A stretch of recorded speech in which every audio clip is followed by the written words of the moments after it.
How do you look at money? What is it that you believe about money? What is your belief around money? Is money a sense of security? It teach you how to heal your money. Hi, I'm Chandni and I'm here to heal your money game. We all are so stressed and so guilty and so tight with our money that we have been living in that tight framework for ages. And now I'm here to teach you how to heal your money. You know what? Money is an energy and money needs a lot of healing right now. We have so much of stored guilt and so much of stored fears around money. And it is nothing but an old consciousness, an old set of beliefs that is at play. And all we need to do is change that old set of belief, change that old consciousness, and change the way we look at money. So, the first thing I want you to know is what is your belief around money? What is it that you believe about money? How do you look at money? What is money to you? Is money a sense of security? Is money a sense of, pain? What do you feel? What are the feelings when you think of money? The first question that I want you to ask is, what is money to you? Why do we need money? So we need money because we have desires. And the problem is desires become a big pain when we do not have the power to fulfill them. And that deep unfulfillment and that powerlessness, that helplessness, that pain, that creates pain around money. Now I want you to know that desires, fears, guilt, greed, all of this has been in a very negative framework all this while. And now it's time we heal. It's time we change the way we look at our desires. See, what is desire? When desire comes and we don't have, suppose you have a desire to have a home, your own home, you have a vision board, you want to have a pool in your home, you want to have a better life, you want to have a beautiful interiors, and you want to own that car, you want to have that particular bag, you want to go on a vacation, you want to eat something, in a 5-star hotel, but you do crave all that, but you do not have means to fulfill it. So what is it? Is the desire to go there or to own that wrong, or the idea that you cannot have it and that helplessness wrong? Yes, it is that helplessness that is wrong. So what happens is when you have that impelling force running behind you, to get up and do that, or bringing you pain if you're not working on it. It's like that mother who's, waking you up every morning if you are not willing to wake up to go to school.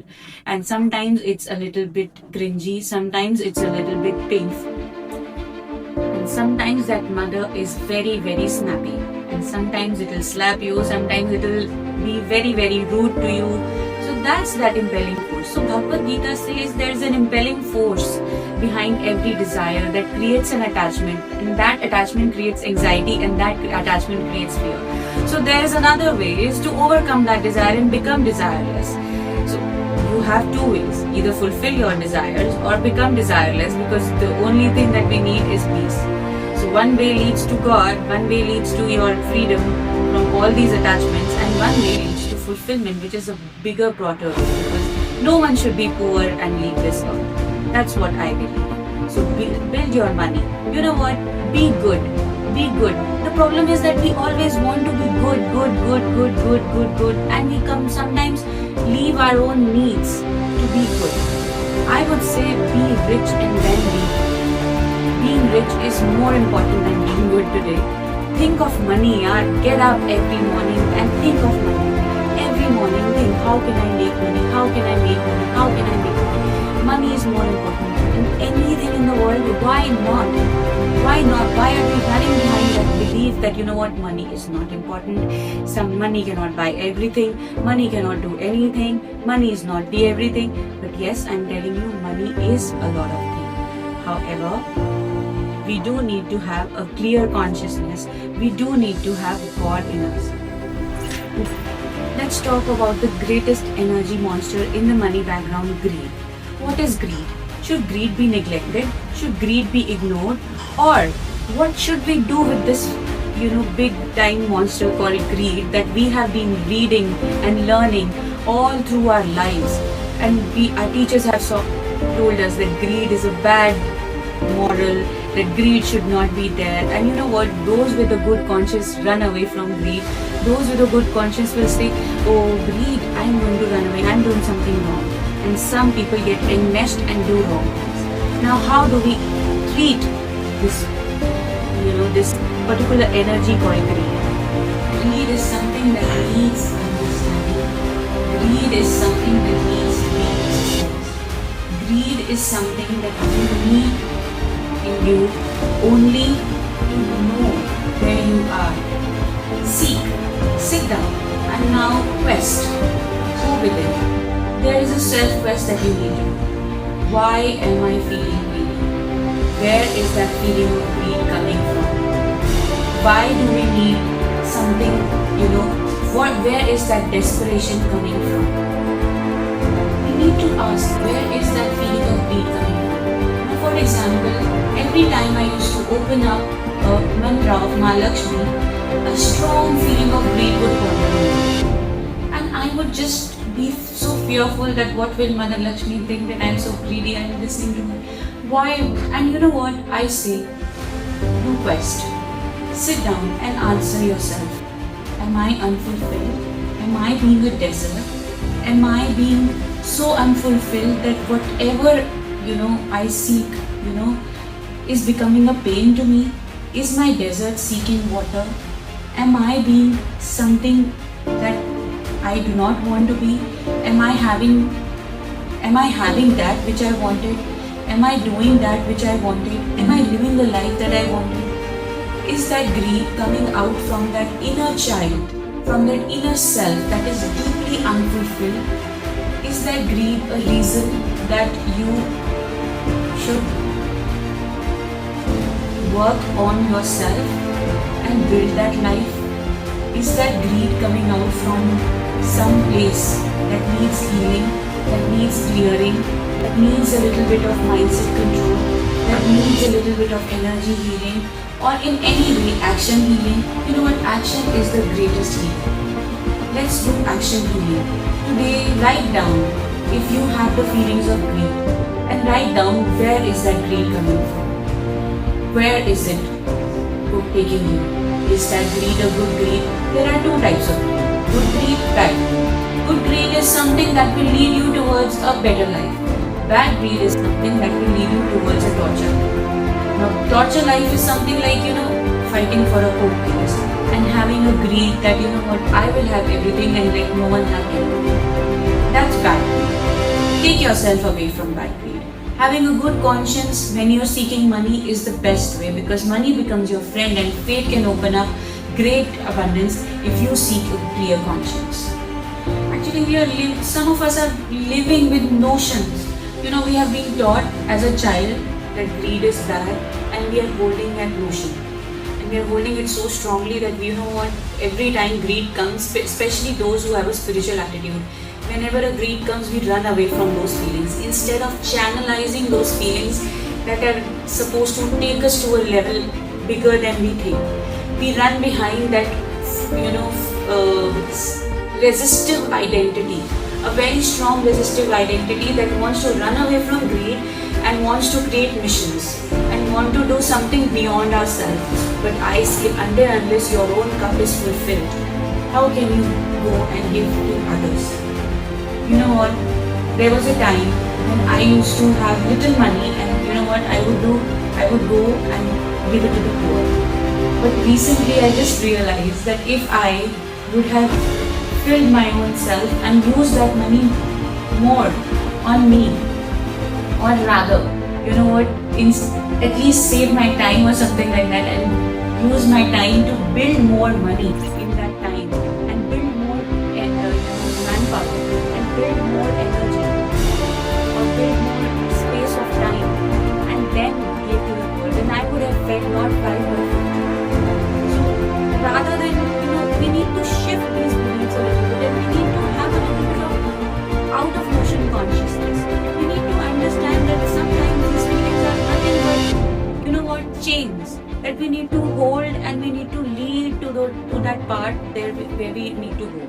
Rather than holding on to those notions and feeling that, oh, greed aa gaya, I need to run away. Oh, greed aa gaya, I need to make it into a mission. Oh, greed aa gaya, I need to do this. You know what? I say run behind money and let money come to you and hug you. Say that, yeah. Turn your belief.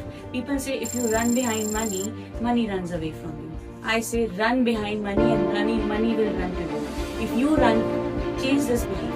Let's say if I take one step towards money, money will take 100 steps towards me.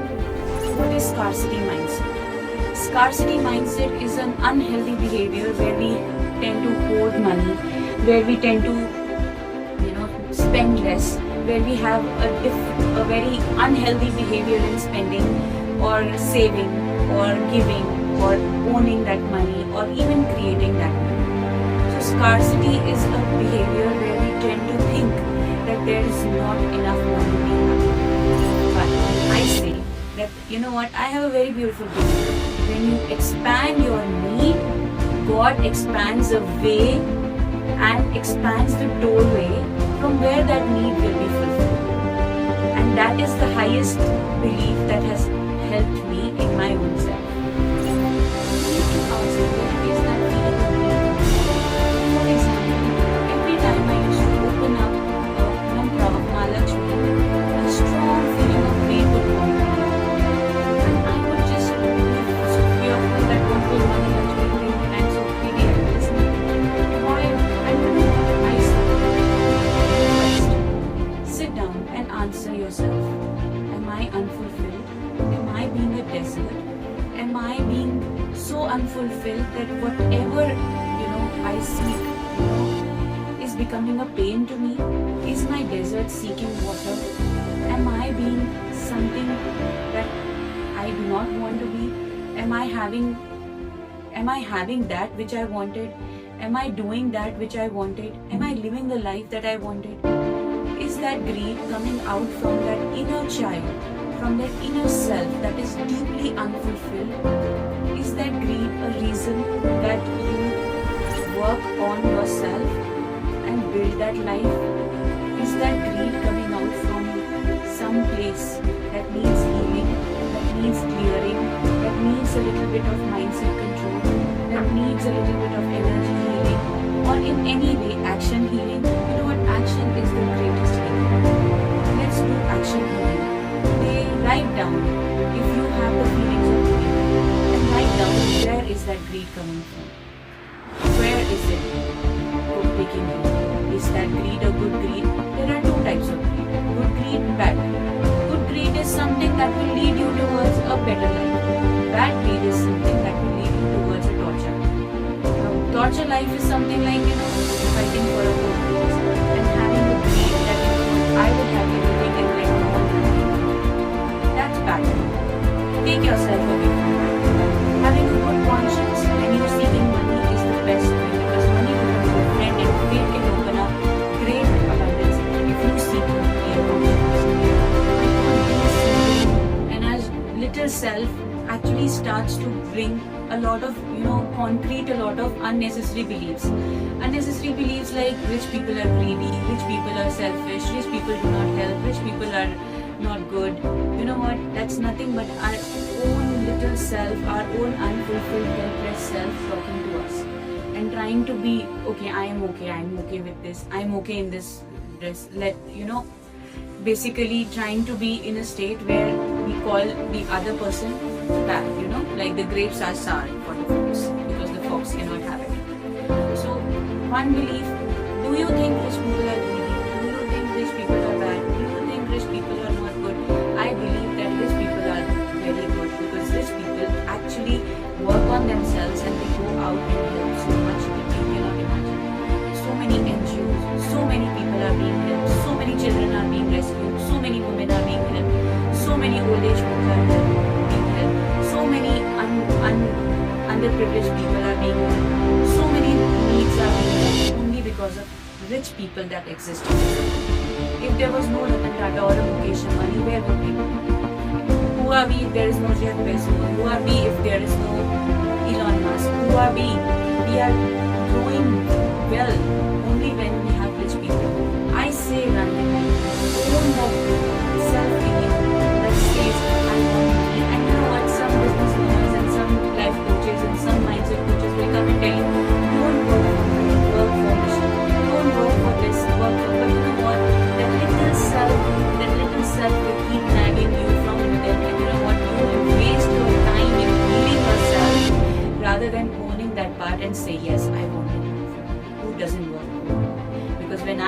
more money, I'm going to have more money, and I'm going to have more me established. And when I'm having more me established, I'm going to help more people. This belief that I am very bad with money. Whenever I have money, I spend it. I do not hold it perfectly. I do not manage it rightly. I do not have, I do not have the money for the thing that I need, and I spend it wrongly. So what do I do? Now, is that a belief?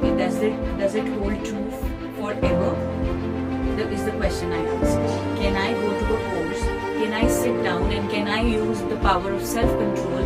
Can I use the power of denial? Can I use the power of understanding me? Or can I use the power of managing my money in the way that I fulfill my needs in the best way, managed, and I do create a place, a space of understanding for my needs. And I do go and ask, or I do seek help finding my needs to be fulfilled, and I do create a way through which I build that money. Or maybe I can just learn how to deal with it. So does this belief holds a universal truth forever? I don't think so. It does need a change. And since I'm not willing to change it, you know what? That is where for things to change, you have to change. We always keep on saying money is just a number. Money is just a number. I know. Let money not be a number. Let money be the reason for status. Let money be the reason for you to be loved. Let money be the reason for you to be known. Let money be the reason for you to be understood. Let money be the reason for you to be an upper level person. Now let me ask you one thing. We look at people who are brand conscious. We look at people who look at money as a status symbol. We look at people who look at money as something wrong, and we judge them. You know what? Judge. But how can you change it? If you are a good person like me, let's change it. Let's say I will be a person who will turn the game, and I will change the status symbol game into a humble status symbol. I will be the humblest person who will be known for her status symbol as money. I will be a humbler money owner, and I will change the way how I'm looked, and I'm never gonna wear shitty clothes, and I'm never gonna talk shitty things, and I'm never gonna be a bad person. But I'm always going to love money, and I'm always going to love the good conscience that I have. There's nothing wrong with having good money, and there's nothing wrong with having a good conscience. And why can't we be a person who can marry that? Because then that opens up a bigger, broader channel of abundance. An abundance that no one has seen. The good being simple says money is not everything. But then we are spending in stress, we are saving in stress, we are living in stress. And we are all the time shameful in even checking our bank balance. We are waking up in stress, we are sleeping in stress, and then that stress is leading to torturous relationships. That stress is leading to torturous life. Our bodies are unhealthy. Our life is not fulfilled. We are living in a trap, a toxic trap of unfulfilled life. And then we are running around here and there and seeking help, spiritual help, we are seeking other help, we are seeking this help, we are calling people, we are lying down in our emotions, and we are not building money. Then let me tell you one thing, build this belief. Let money be everything and anything until you have. Let that be. And then sit down and build yourself. You know what? Change the way you think of yourself. Build a strong belief that if I have a better self, I make more money. That means if I have a healed self, I make more money. If I have a clean conscience, I make more money. If I have a bigger heart, I make more money. Because obviously, universe, God, and the great spiritual energies will do anything and everything for you to do something good to its creation. Right? So if you have a better self, money, you make more money. Make it even more stronger. Say, if I have more money, I will have an even better self. That's how you have to create. That's how you have to create your own self. That's how you have to build your own self. Trust me, when you have no one, get adopted by me. Because that money will be the kindest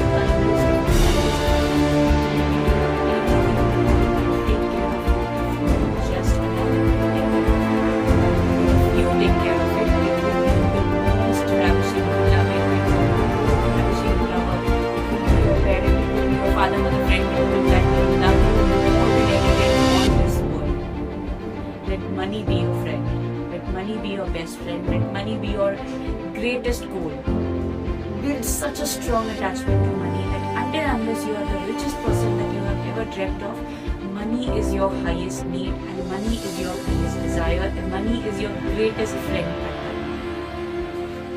Feminine and money. Every one of us has a feminine state and a masculine state in us. So the feminine state in us does not want to be emotionally disturbed, and the masculine state in us does not want disrespect. It does not want unfulfillment. So it starts to find a way, to create action-oriented tasks, or to start to manifest it, or to start to do something in a way that, we can build money in us. Because feminine in us seeks desires, seeks fulfillment, seeks to be in a state of maya, to be in the state of acceptance, of richness, luxury. That's what feminine means. Now what happens? The feminine seeks money, but money seeks masculine. Because with masculine is a state of action. So one thing that we need to understand is that, I really will say that, the word gold digger. There is a saying that, she's a gold digger, she's that, she's this. Let's talk about the word gold digger. From gold digger, let's talk about the word gold digger. Now what happens? Grooming, outlook, perspective, beauty. It's all a characteristic that feminine seeks. So when the feminine in us is not in and around us is not groomed, why not money seeks God? Why not God seeks money?